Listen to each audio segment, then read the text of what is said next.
Good morning from Manila. The deepening crisis of monopoly capitalism has marked the past 25 years in the Asia Pacific region. Such a deepening crisis has been characterized by the sharpening contradiction, as described by Sarah earlier, between the United States and China, the intensification of militarization and fascist repression, and at the same time, the resurgence of people's resistance and revolutionary struggle. Asia Pacific has become both a center of inter-imperialist contradictions and a principal theater of anti-imperialist struggle. The fundamental backdrop to developments in the Asia Pacific is the unresolved and worsening crisis of global monopoly capitalism. The world capitalist economy remains trapped in prolonged stagnation, overproduction, financial instability, worsening inequality, and ecological destruction. The monopoly bourgeoisie in the major capitalist powers has failed to resolve the crisis of overproduction despite decades of neoliberal restructuring, financialization, and militarization. Instead, the burden of the crisis has been shifted onto workers and oppressed nations through austerity, debt dependency, land and resource grabbing, neoliberal globalization, and wars of aggression. Professor Jose Maria Sison traced how the current contradiction between the US and China developed in the past 25 years. China's capitalist restoration transformed the country into a major site of imperialist accumulation, export oriented manufacturing, and capitalist expansion. US imperialism integrated China into neoliberal globalization to expand markets, reduce production costs, and sustain profitability amid crisis. The US outsourced large scale manufacturing to China while concentrating on finance, high technology, and military production. China, in turn, used state planning and state owned enterprises to rapidly accumulate capital, acquire technology, and expand globally. For a period, the US and China collaborated closely within the framework of neoliberal globalization. The US viewed China as a profitable partner and a stabilizer for the world capitalist economy. China's accession to the World Trade Organization 25 years ago symbolized this integration. Yet, this cooperation contained within it the seeds of the current inter-imperialist contradiction between the US and China. China's rapid economic rise has gradually transformed it from a subordinate partner of US imperialism into a strategic rival. Over the last 25 years, US policy towards the Asia Pacific has evolved from selective engagement with China to open strategic confrontation. During the Bush era after 9/11, counterterrorism temporarily displaced strategic rivalry, and Washington sought cooperation with Beijing while reinforcing military alliances across Asia. But under the Obama administration, the pivot to Asia, or the rebalance, openly signaled a shift toward containing China's rise through military redeployment, alliance building, and economic initiatives such as the Trans Pacific Partnership. Under Trump, the contradiction sharpened dramatically into an open trade war, technology war, and geopolitical confrontation. China was explicitly labeled a revisionist power, seeking to change the status quo, while the US launched tariff wars, semiconductor restrictions, sanctions, and intensified deployments in the Indo Pacific. Under Biden and continuing into the second Trump administration, strategic competition has become institutionalized through the Quadrilateral Security Dialogue, or the Quad, the AUKUS, the Indo-Pacific military architecture of expanded bases, troop deployments, alliances, and technological networks, and aggressive naval operations in the South China Sea and Taiwan Strait. The Asia Pacific region has therefore become the central arena of the contradiction between a declining hegemon, desperately trying to preserve its dominant position, and a rising imperialist power, both seeking markets, resources, investment fields, and strategic control and spheres of influence. This sharpening contradiction between the US and China is expressed most concretely in the Philippines, which has become one of the key frontline states in Washington's Indo-Pacific strategy. Especially under the current Marcos Jr. regime, the US has rapidly consolidated and expanded its military control over the country through a network of agreements, troop deployments, and strategic infrastructure projects.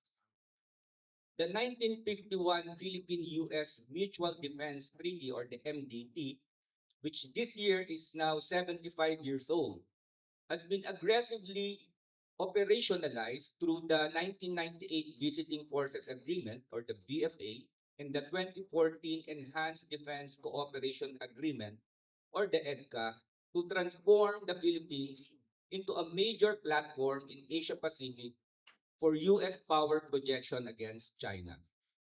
The MDT was further updated through the 2023 Bilateral Defense Guidelines to make it more relevant in the context of China's rise and the assertion of US imperialism's hegemony. Additional EDCA sites, which are the present four of US military bases in the Philippines, have been opened, including in strategic locations facing Taiwan and the West Philippine Sea, allowing for expanded rotational presence of US troops, the prepositioning of weapons and fuel, the construction of military facilities, and enhanced intelligence and surveillance operations. The annual Balikatan War exercises have grown into some of the largest joint military drills in decades, involving not only combat simulations and missile systems, but also participation from allied powers such as Japan and Australia. These war exercises under Marcos Jr. are no longer routine training, but have become a platform for full spectrum war preparation. For the first time in the history of US military exercises in the Philippines, for instance, the US fired a Tomahawk missile using its Typhoon missile system during a Balikatan war exercise just a couple of weeks ago, which traveled more than 600 kilometers within Philippine territory. Japan, US imperialism's longtime junior partner in the Asia Pacific, also fired surface-to-ship missiles which traveled about 75 kilometers offshore from a northern Philippine province. The live firing of a US long-range missile from Philippine soil signals a new and more dangerous stage in the escalation of tension in the region. Under the guise of defense cooperation and regional security, US imperialism is effectively converting the entire Philippine archipelago into a forward operating base in preparation for possible confrontation with China. This militarization directly threatens Philippine sovereignty and drags the Filipino people deeper into the danger of inter-imperialist war and dangerously stokes war in the entire Asia Pacific. US consolidation in the Philippines is also advancing through economic and technological mechanisms tied to its strategic competition with China. In recent years, the rivalry between the two powers has increasingly centered on control over advanced technologies, semiconductors, artificial intelligence, and critical mineral supply chains. Within this context, Washington increasingly views the Philippines as strategically important to its efforts to counter China and secure US dominance in emerging technologies. Projects such as the Luzon Economic Corridor promoted together with Japan and other allies, aim to integrate key Philippine infrastructure, ports, railways, logistics systems, energy networks, and industrial zones into the broader US-led Indo-Pacific economic architecture. The Luzon Economic Corridor plays a significant role in the Pax Silica Global Alliance established by the US in December 2025 to secure global technology supply chains and achieve dominance in the era of artificial intelligence for both industrial and military purposes. Pax Silica represents a direct challenge by US imperialism to China's current dominance in both the upstream and downstream sectors of AI technology. At present, the alliance has 16 members, including 6 Asia-Pacific countries considered among Washington's closest allies, no? Namely Australia, Japan, South Korea, Singapore, India, and of course, the Philippines. The Pax Silica is now being aggressively rolled out within a so-called economic security zone in the Philippines Luzon Economic Corridor. The economic security zone is the first concrete on-the-ground project and flagship deployment under the Pax Silica initiative. The zone covers around 4,000 acres or more than 1,600 hectares of land that the US is seeking to treat as diplomatic property on which it will enjoy immunity and extraterritorial rights. What it means is that the Philippines will cede sovereign control over its territory to the US, underscoring that the economic security zone is not merely an investment hub, but one of strategic security importance to US imperialism. The Philippines, of course, reportedly rejected the US request, but apparently, negotiations are still ongoing.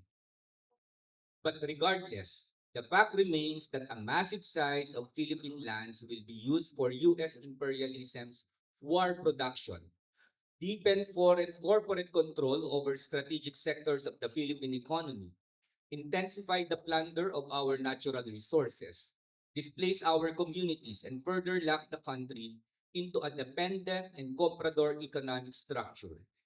Remember that the 1,600 hectares of the economic security zone will only house the production and processing facilities.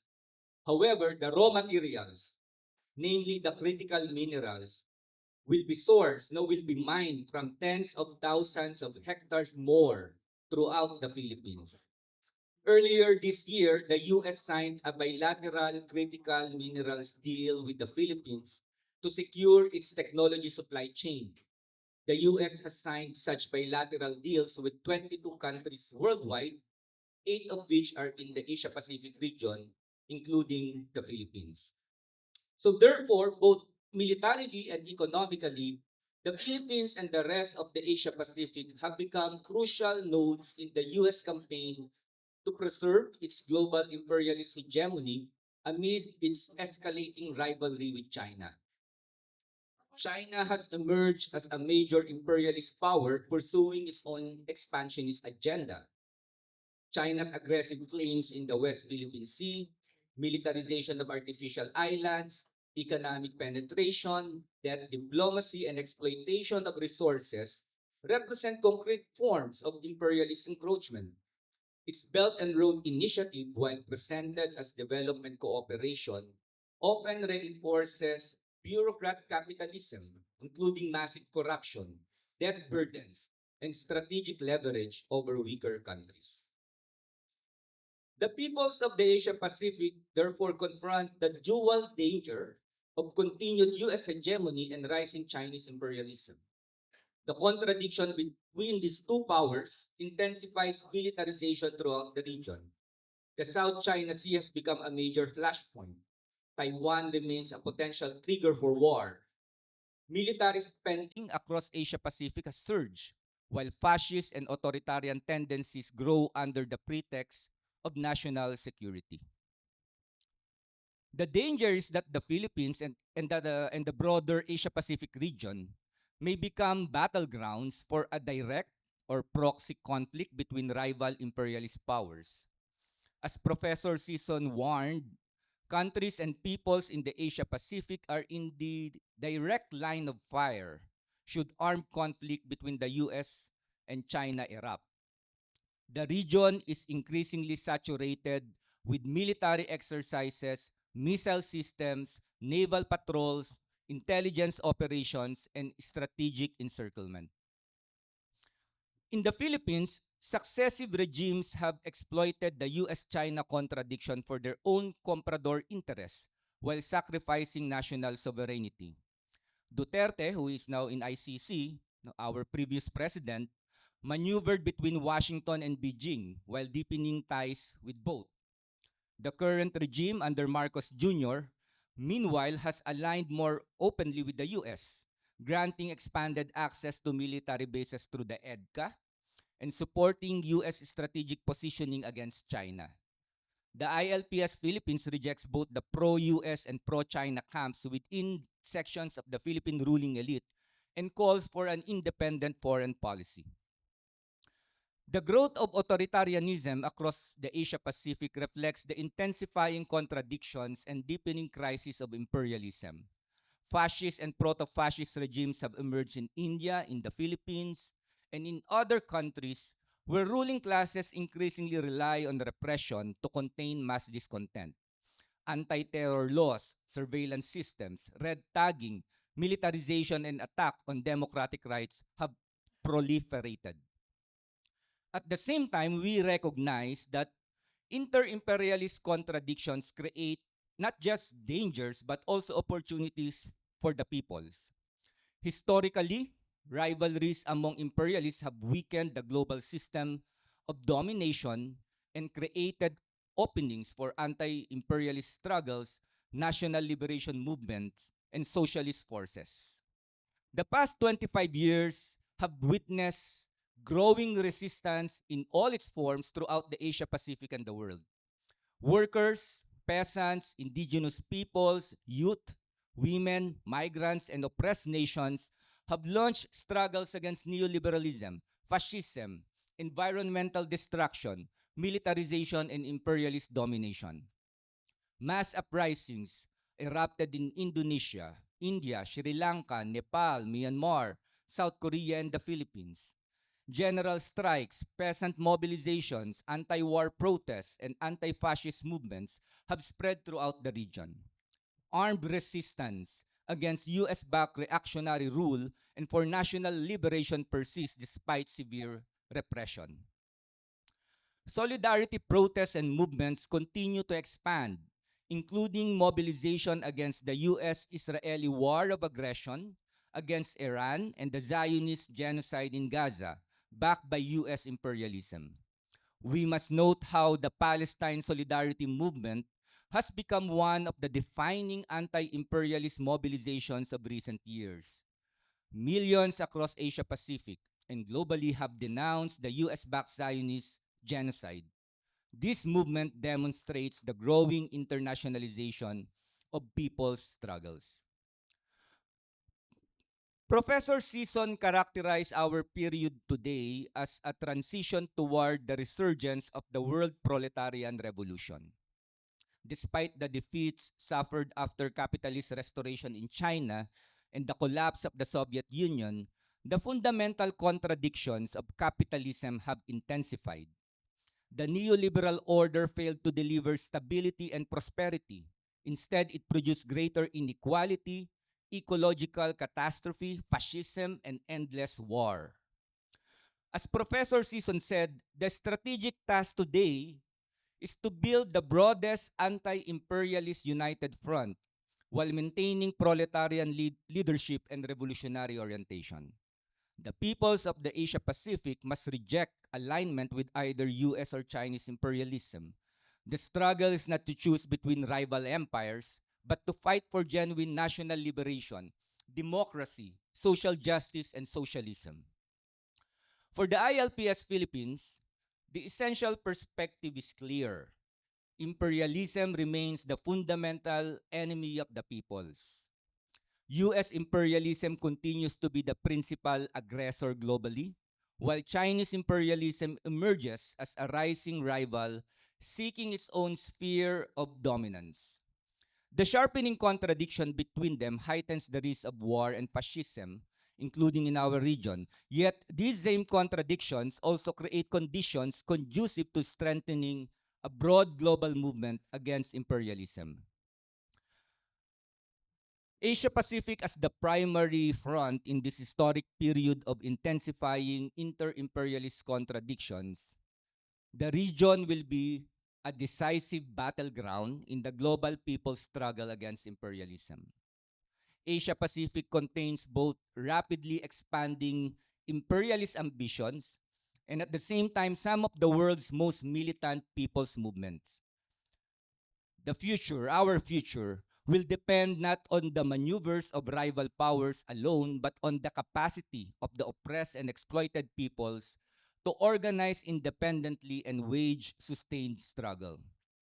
This requires strengthening our multi-sectoral struggles against neoliberal exploitation for land, genuine agrarian reform and rural development, for the defense of ancestral lands and territories, against plunder and climate destruction, and against militarization, fascism, and imperialist war. It requires international solidarity among people resisting imperialism in all forms. Today, one of the most urgent challenges is to aggressively build, strengthen, and expand our global movement and struggle against imperialist war and plunder, and for just and lasting peace. We must tirelessly and patiently educate the broadest section of the people that imperialism means war and preparations for war, as Lenin famously declared. And therefore, the struggle against war and the quest for just and lasting peace are inseparable from the anti-imperialist struggle. Only through unwavering education can we transform the growing spontaneous resistance against imperialist war and plunder into an organized and anti-imperialist movement and revolutionary struggle capable of advancing toward genuine liberation and achieving our socialist future. Good morning and thank you.